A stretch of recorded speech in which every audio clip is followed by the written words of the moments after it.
Sandra was an audiophile with golden ears and a system to match.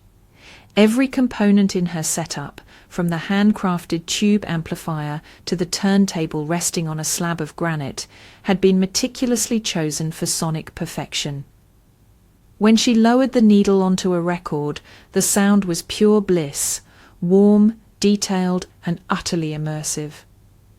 But Sandra wasn't just an audiophile, she was also an environmentalist. One day she had an epiphany. Her beloved system, while sonically flawless, was an ecological disaster. The power-hungry Class A amplifier, the imported exotic wood speaker enclosures, the synthetic cables, it all weighed on her conscience.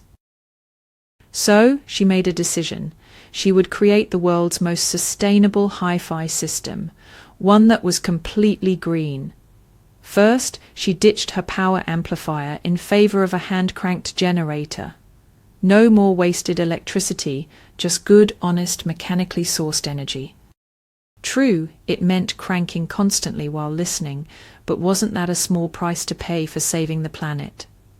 Next, she replaced her turntable's acrylic platter with one made from compressed recycled cardboard. It was biodegradable, lightweight, and, if necessary, could double as emergency kindling. Her beloved speakers? Gone.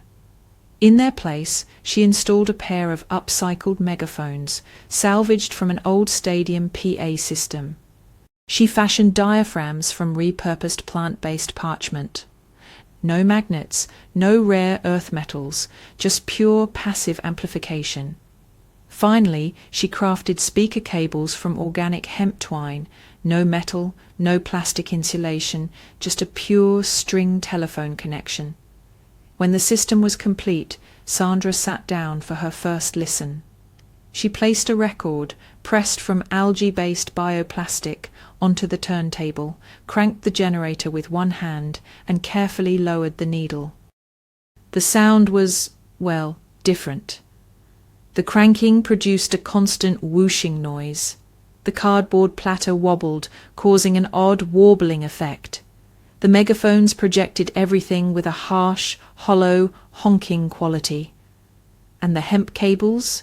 They seemed to introduce a subtle layer of low-frequency twanging, like a giant rubber band being plucked in the distance. Still, Sandra closed her eyes, took a deep breath, and, with the conviction of someone fully committed to their choices, assured herself, "You know, the sound, it's just so natural.